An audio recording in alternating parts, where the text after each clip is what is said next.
Hey, Dr. Carp here, and today I want to talk about this false belief that a lot of us hold on to when we watch food cooking shows, when we see our friends out eating, when everybody around us seems to be enjoying things, and we're trying to focus on getting healthy.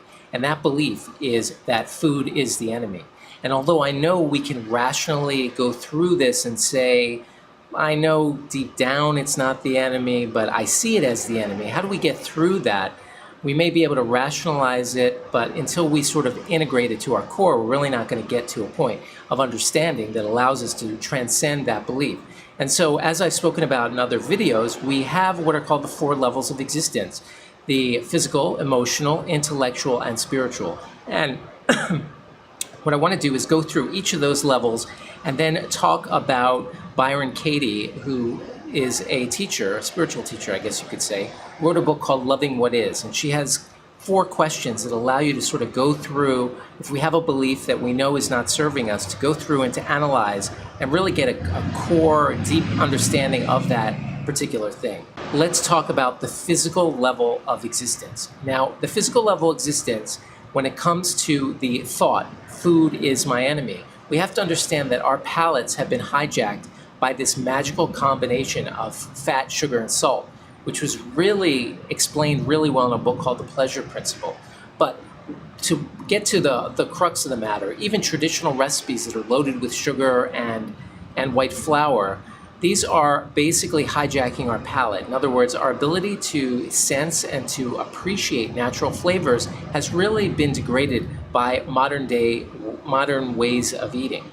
And so the same thing happens with salt. You know, we're so used to saltiness that our palates can't appreciate saltiness. You know, when you get rid of sugar, especially artificially sweetened drinks, which basically it's sort of like raising your thermostat on the ability of your tongue to sense the sweetness. When you get rid of these things, your palate just wakes up, and fruits that were just delicious before become super delicious. They become incredibly delicious. And so we need to recover these natural flavors. Now, on an emotional level, we are also being hijacked by these foods, because what's happening is when we get this magical combination of fat, salt, and sugar, or just a lot of sugar, or just a lot of concentrated fat, or just a lot of saltiness, what's happening is that in your brain, you're getting a release of dopamine. It's sort of the same process that happens with people who are using drugs, just to a much lower extent. But we have to understand that this is causing emotional feelings of feeling good, feeling satisfied, feeling comforted. And these emotional things that are happening to us, we have to understand, are not necessarily just rising up because of some emotional issue. They're actually coming partly because of the way the food is affecting us, the way the food's affecting our body. So that's the emotional level. Now, on the intellectual level, we have to understand, and we all really do understand, that natural foods are always going to be better for us. But we go out and we see people eating foods that we feel like we can't eat, because we've gained weight, or because we have a medical condition, or whatever your reason is. But we go out, we watch TV, we see people cooking, TV cooking shows, and intellectually we think to ourselves, well, they're enjoying it, why can't I enjoy it? Now, this intellectual thought is a false thought. A lot of times when people are dealing with weight issues or disease states, it's your body's way of sort of waking up. And so we can intellectualize the thought that we are doing things now for ourselves, with the acknowledgement that with enough creativity, you are able to make foods that are just as tasty as the Food Network, and just as tasty as any other recipe that you've seen. There are creative ways. And if you see a problem, it might just be that you don't have enough creativity yet, or resources to be able to really attack that and say, I am going to spend the time to make my foods healthy, and damn be everybody else, or those cooking shows who are showing me all the flour and the oil and the eggs and everything combined into all these cakes, and all of these things that we know intellectually are not good for us. But we need to let that sink in We need to let the idea that we are capable, fully capable, intellectually, of understanding and creating things that make this easier. Going on to a spiritual level, we have to understand that we were put here for a specific reason, and we are given the resources that we need right here on earth, naturally speaking, to be able to get our minds in the proper state, to put our bodies in the healthiest fashion, and that is by sticking as close to nature as you possibly can. And through that, you are capable of reaching a place where you have the right energy, where you have the right frame of mind to be able to make those decisions for yourself, acknowledging God in your life, acknowledging the fact that these things were created for us, like the Garden of Eden is always in effect, in a way, in a sense, because we are capable, because the earth creates enough resources for us that we don't have to devitalize our food. It is there for a reason, and we as a society and as a nation are seeing, fake foods destroying not just the bodies, but the emotions and the spiritual connections that people have because they're not capable of thinking straight.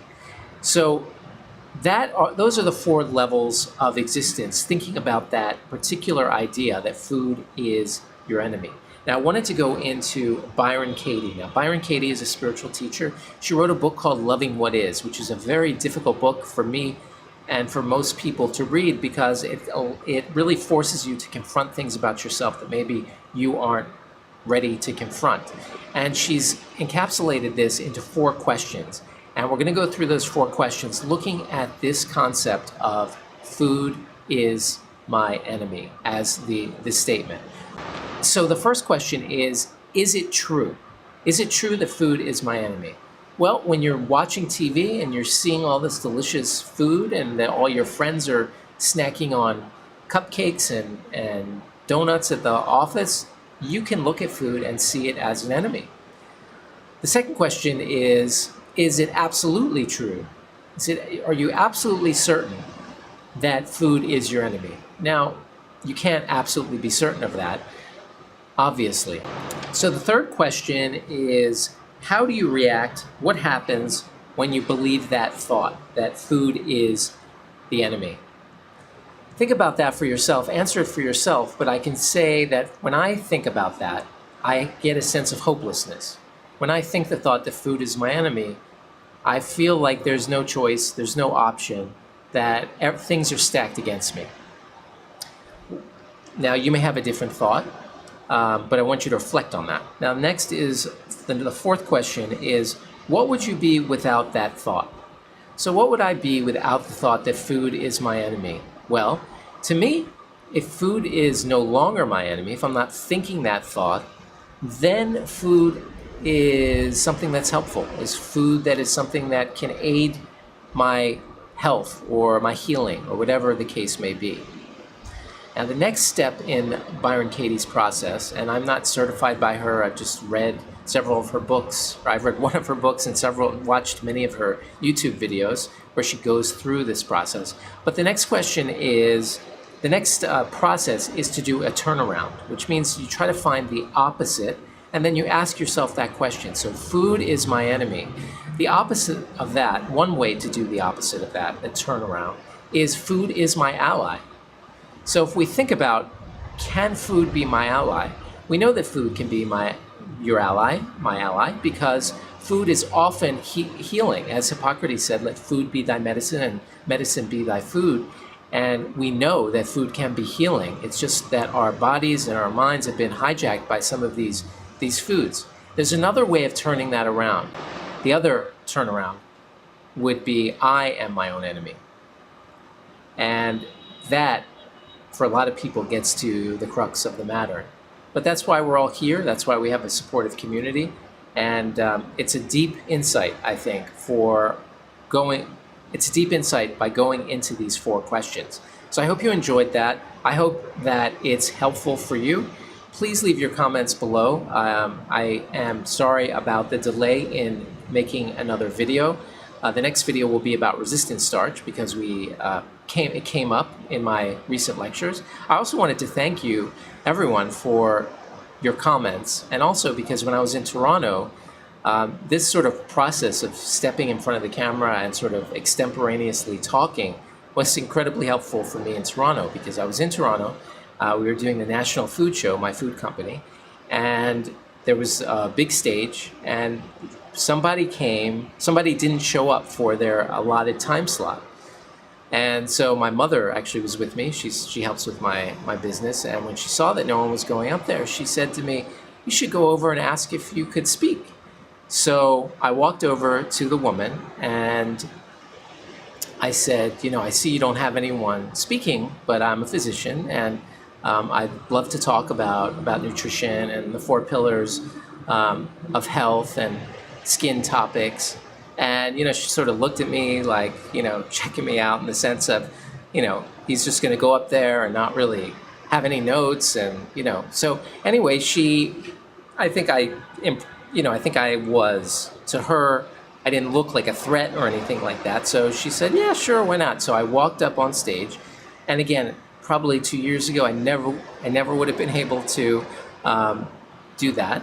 But because I have been stepping in front of the camera like this and sort of just talking, I was able to get up there. I gave a 30-minute speech that was really well received, and for that I thank you, because if it wasn't for this great group that we formed, that skill I would have never developed.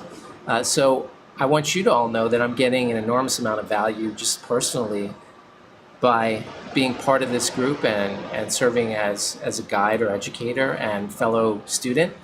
And for that, I'm super appreciative of everybody. So look forward to seeing you next time. Please leave your comments on the video below, and we'll talk soon.